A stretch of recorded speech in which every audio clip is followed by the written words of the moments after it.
Hey everyone, welcome back to the Brompton Family Time. My name is Shu. Today we're going to be doing a small ride along video of my area. I know some of you keep asking me why I don't ride in my area, but today we'll ride through my neighborhood and you guys can check out what it's like where I actually live. I am riding solo, so I took the T-line, basically the same. I did change the saddle back to the T-line, the stock saddle that comes with the bike. The carbon fiber Selle Italia SP1 Super Techno Boost saddle. It's a great saddle, but I find that my body will start to hurt after a while, because in order for that saddle to be used, you have to be on smooth road the whole time and basically not stop. So it's not a very good saddle if you're riding in the city and have to make frequent stops, because then you're resting on the saddle too much and your body starts to hurt. All right, so for now I'm going to be using this saddle. It's a great saddle. Most likely I'll just keep using this saddle. The only additions to the bike, I did buy a GoPro large size clamp. This way I can mount the GoPro to the front occasionally. And today we're simply going to be using the Vincita Voyager bag, and inside the bag my phone pouch, 2 batteries, some cables, charging block, and my water. This is the Keith titanium small size water bottle. I like this one because it has a silicone seal and it prevents, you know, anything inside from leaking, because I do have electronics inside the bag itself. And I also do keep this GoPro in there, and I'll be using my chest mount to record this video. And later on I'm going to be riding pretty far, but we're going to be meeting up Shoko and Tantan, and stay tuned if you want to find out where we end up. All right, the forecast said it was going to rain at 2 p.m. but it's already raining, and I might have to cut this video short. Hopefully not, we'll see. And another goal of this video is to record the actual time it takes to get there on the Beeline. All right, so let's go.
So whenever I come to a light, I always like to downshift back to first gear, because I know I'm going to stop and I can get back into the gear rather quickly and not have to struggle in the wrong gear.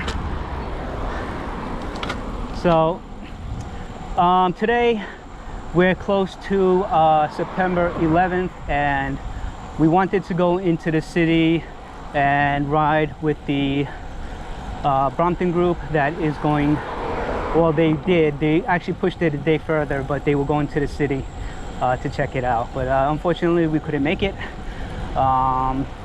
As you may have seen, most of our recent videos have been done at home. We've tried to get out to the city, like I said, but it's always been bad weather. And we also went on vacation for about 2 weeks. It's actually the first vacation that I have been able to take from work basically since COVID pandemic started.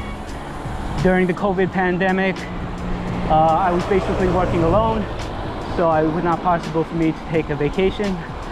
Now where I work, we hired 2 new employees that can basically cover what I have been doing. So this was the first vacation I took. All right, so one thing about riding on Long Island where I live is there are not many bicycle riders. So what that means is cars do not really pay attention to a bicyclist, and basically they think they control the road. So if I do jet out into the road, you know, you might hear them beeping at me even though I have the right of way, and that unfortunately happens quite often. So I am also very careful before I, you know, try and get into the lane, make sure no cars are coming, or I am 100% sure that they see me. This channel has evolved quite a bit over the past 2 years, and you know, we're trying to make different videos, different content and whatnot, and hopefully you guys have been enjoying our videos overall. We try and make one ride video for every review video, product review video that we make, just to keep things more interesting. So I got to be more careful here since that car's sticking out. KLG6249. This guy's an idiot. He's on the phone and he almost sideswiped me before. Good thing he doesn't have to go past me. Now look at this car. Look at the tires on the back of this car. It's pretty cool. I don't know how long the tires will last on that, but I'm pretty sure it doesn't last that long. All right. Whew. Another goal of this video is to see what the average pace of this T-Line is when I'm riding it. Now, I have taken this on loops like Central Park and whatnot, but I really haven't recorded my time on the road. So it's going to be interesting to see if this is going to be good or not. All right. All right.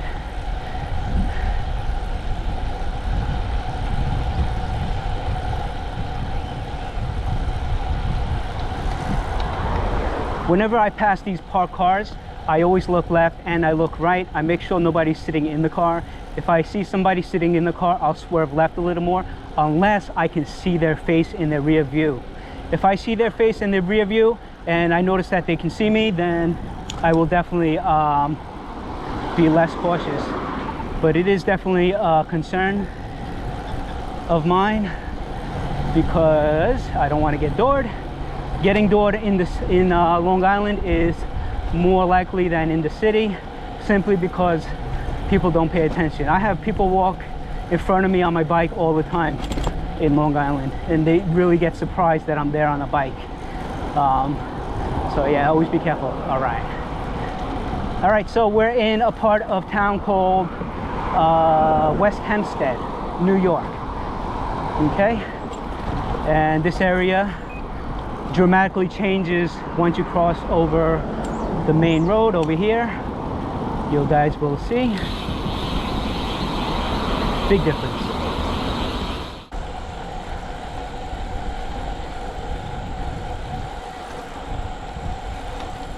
All right, so the further you go on, you'll see that these houses do get nicer and they'll get a lot bigger. In about a mile from here, I'll take a small break and I'll show you guys what the houses look like. It's actually quite insane to see that some of these houses can exist. They're so big. All right. Right now, I would say this is still the your lower upper class area. Very quiet. Not a lot of crime. Not a lot of people walking either. But the houses do get much bigger. Right now I do have a little bit of headwind pushing me back, so I'm going to be slowing down a little bit. Looks like I'm in third gear now. Still pretty fast.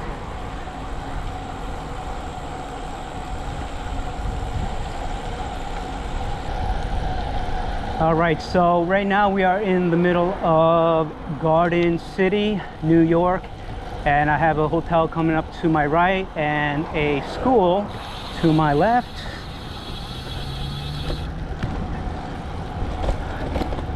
The Beeline wants me to make a right here, so I'm going to make a right.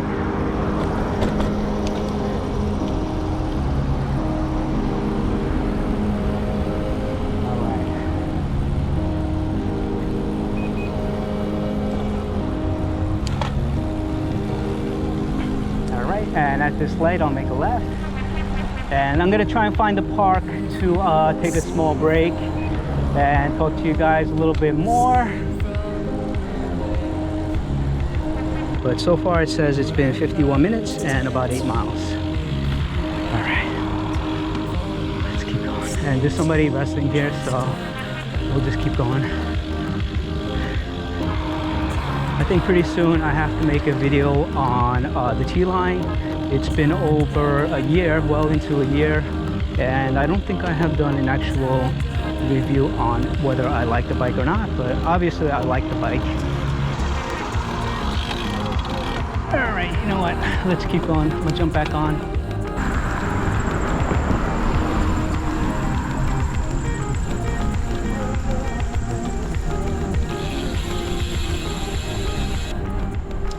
Not only are the houses big, but look at the main road here.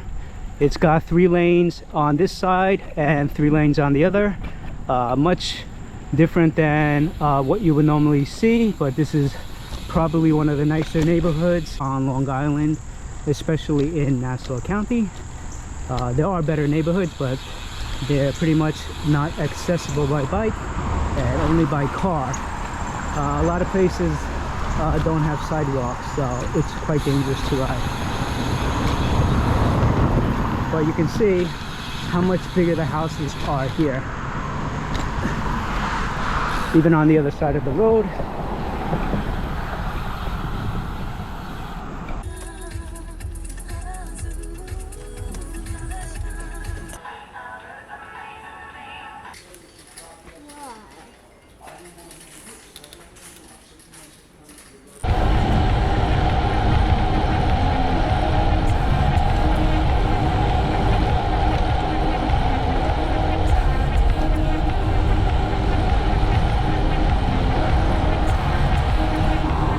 Alright, so this is a very busy road, so I'm trying to hug the right side.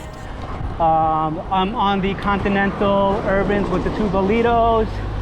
There's a lot of road debris on the side of this road, but you know, when I ride my bike to work, I'm riding through a lot of this type of road anyway, and I have not had a flat, so I'm very confident that the tires made by Continental can handle this type of road, which is nice, because before I would use the Schwab E1 tires and they would almost go flat instantly. I would say every 2 weeks I would have to deal with a flat, and it was quite annoying. And ever since I switched to these Continental Urbans, I have been flat free since. And as you know, they work so good that the Superlight has them, and also the Steel Bike, because once you find a good tire that works for you, you should definitely stick with it and, you know, not have to worry about flat tires. There's even a brick in the road. If you're not from the United States, you may not know this, but the mall is dying. There were many malls when I was younger, and there were always people shopping and whatnot, but now we have Amazon to compete with all the shoppers, and basically you really don't need to go to the mall, you know. Of course it's fun to go and check out some things, but overall it's not necessary. And that is why you'll go to most malls and a lot of stores will be empty. So I was saying, yeah, we're going to the mall. This mall is called Broadway Mall in Hicksville, New York. It's a smaller mall than the one I'm passing now. Right now, where I am, there's a mall called Roosevelt Field Mall, and it is probably one of the best, biggest malls that is still thriving, even in this type of economy. Basically, if you live on Long Island, you're gonna be going to this mall, because this mall has it all, including food, shopping, and it's actually a full mall where there's no vacant stores. But once you start going to the smaller malls, you'll find that there's less less stores that are open, you know. Right now we're on a bike path around Eisenhower Park. This park is huge. They have an indoor pool, golf course, if you live in this area, it's very nice to come visit, and you know, you can ride your bike around there. Riding your bike inside is not that great. There's actually not much to see, but this bike path that they made around it, it actually is nice because you're not on the street anymore. One other thing that I've been dealing with for the past 3 weeks is this dry cough. I have had this dry cough that I can't get rid of. It just, my body feels fine. I took the COVID test to see if it was COVID, but it's not, and I just can't get rid of it. So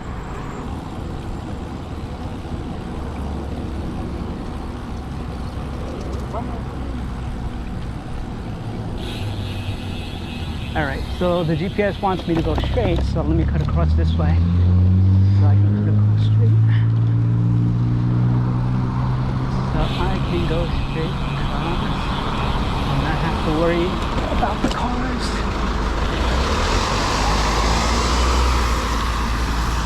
All right, so now we cut through Garden City and we're at Westbury, the village of Westbury, and we're gonna cut across this area as well.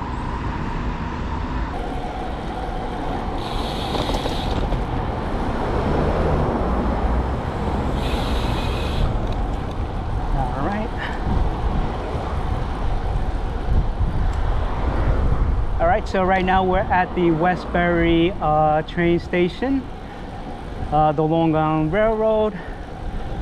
This is actually a very beautiful looking train station. Looks like they just built it. Definitely big, so maybe this is a major hub. They do have a large parking garage here so people can park their cars and jump on the train and head into the city.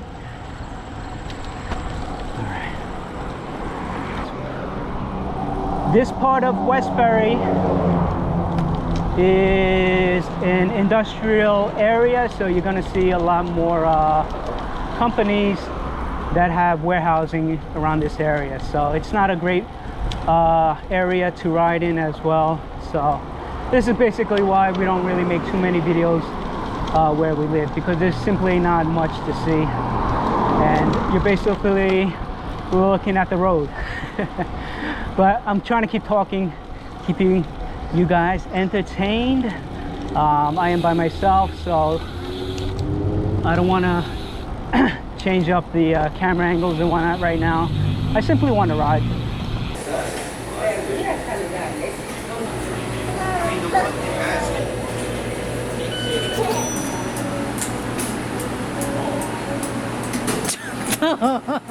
Right, so now we're at a town called Newcastle. All right, the hamlet of Newcastle. Oh, good, look. As soon as you go into a new town, you get bike lanes. That's nice. So Newcastle, 2 thumbs up to you for having some bike lanes.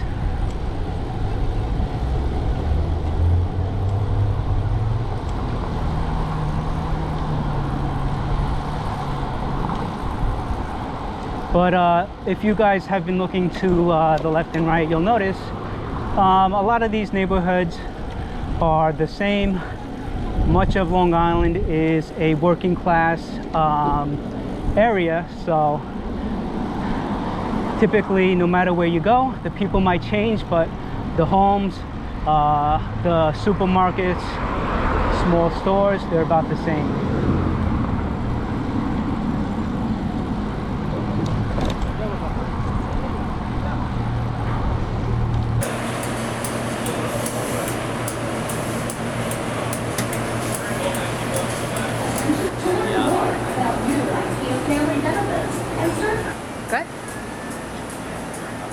Good. Okay, let's go to round the line. Yes. We're still in the industrial area where there are many warehouses. You won't see a lot of people walking around here. We're getting closer to the mall, and Shoko and Tantan should be there. Hopefully when I get there, or they might even be there already. Besides that, I wanted to discuss how malls work in the USA.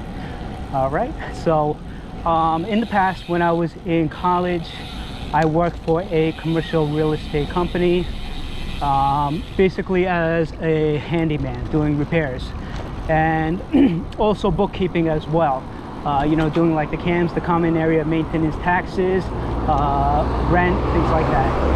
So the way malls work in America is you basically have big stores, then they're called anchor stores. They're the ones that attract the most people, and then you're gonna have the smaller stores that feed off of the big store.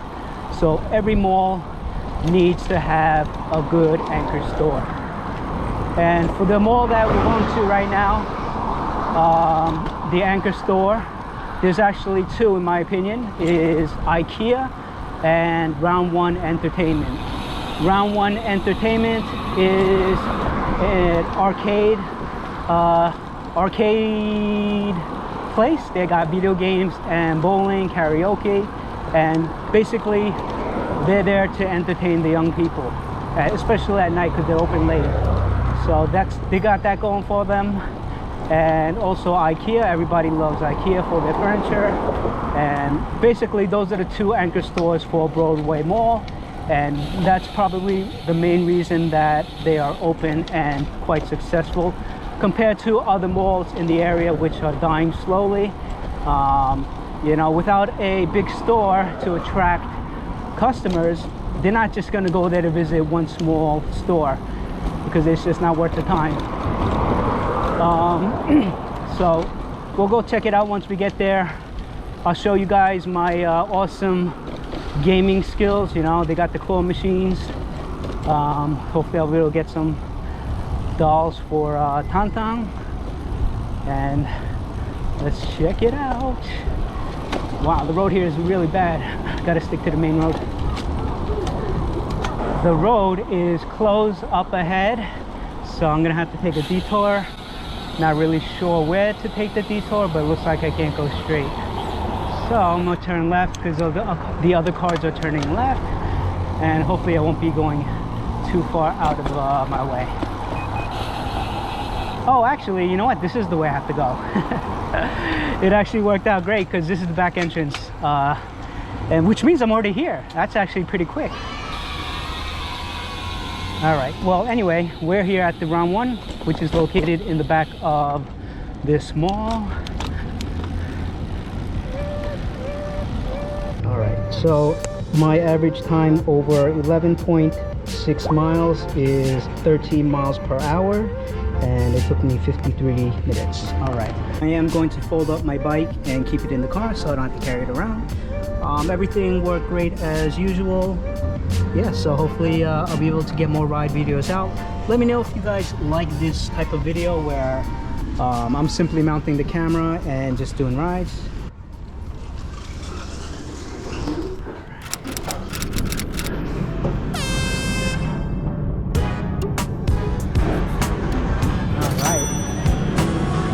All right, so this is the inside of the Round One. You got all the arcades on the first floor, and on the lower level you got bowling, karaoke, billiards, ping pong, darts, and the food and bar. If you guys ever come here, the best game to play in my opinion is On Point. I love this game. I like this game if you actually shoot.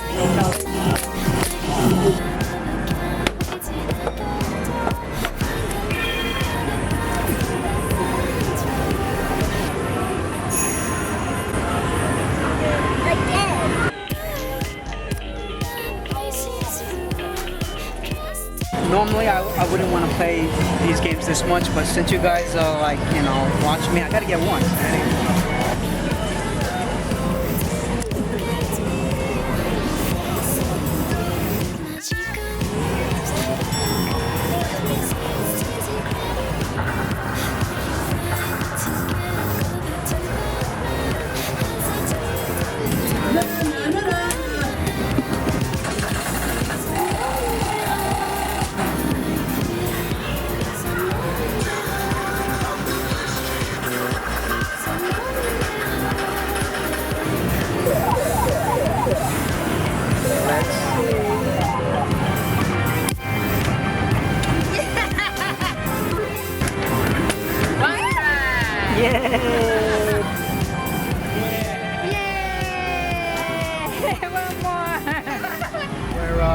finishing up at round 1 right now, and we're gonna go find something to eat.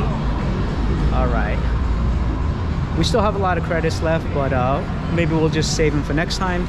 Right next to round 1, you got the IKEA. It's still early in the day, so a lot of the stores aren't open yet, and there aren't that many people. Actually, we gotta go this way. Upstairs is where the food is.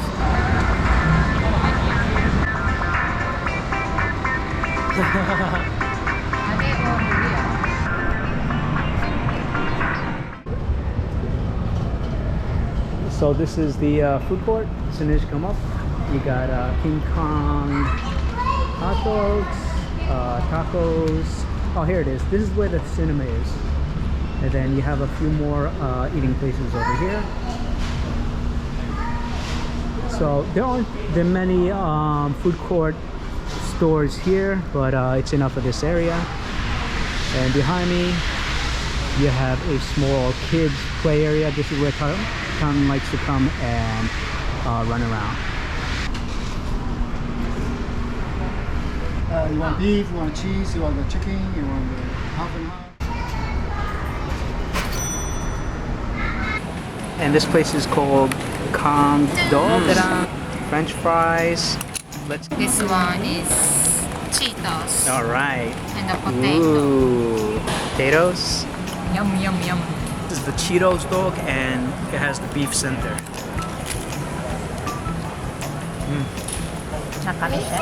Very good. This is the main floor of the mall. As you can see, Windsor is closed. The store next to it is completely empty. So as you leave IKEA, it's kind of sad to see. This middle stand is empty as well. This place has good fries. They flavor their fries. And you can get a big bucket. If you do come here, make sure you get the big bucket. The entrance did say that this place opens at 12, so more than likely we're just here a little early, and these stores aren't open yet. We're just giving you guys a quick view of what the mall looks like anyway. Nothing special. A lot of stores here are pretty much standard that you would find in any mall. They got a lot of stuff there. A lot of stuff. Yeah. Okay, this mall is pretty cool because they do have play areas for the kids. So if you're shopping, you can have somebody watch your kid here. Okay, so this is where the Target store is at the end, on the all the way back there, and this way is the other side towards the front of the mall. But it looks like everything is still closed, so I'm actually not going to walk that way, but this is just the general video of the mall itself. All right. This finger is scary. So this is what the mall looks like in 2023. A lot of malls are dying, but this one is hanging in there because of the anchor stores, as I've mentioned. So if you're on this area, please come check it out, and maybe you'll find something you like. All right. Back to round 1. We got to come back to round 1 to get the prizes, so we're gonna head to the prize room. All right.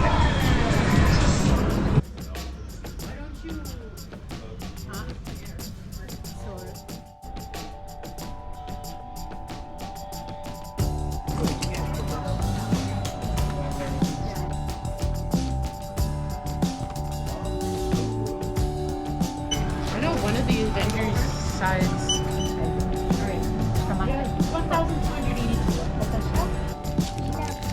I will be joining Shoko in the car because it is raining and I don't want to get wet. All right, so thanks for joining us. Bye-bye. All right, bye.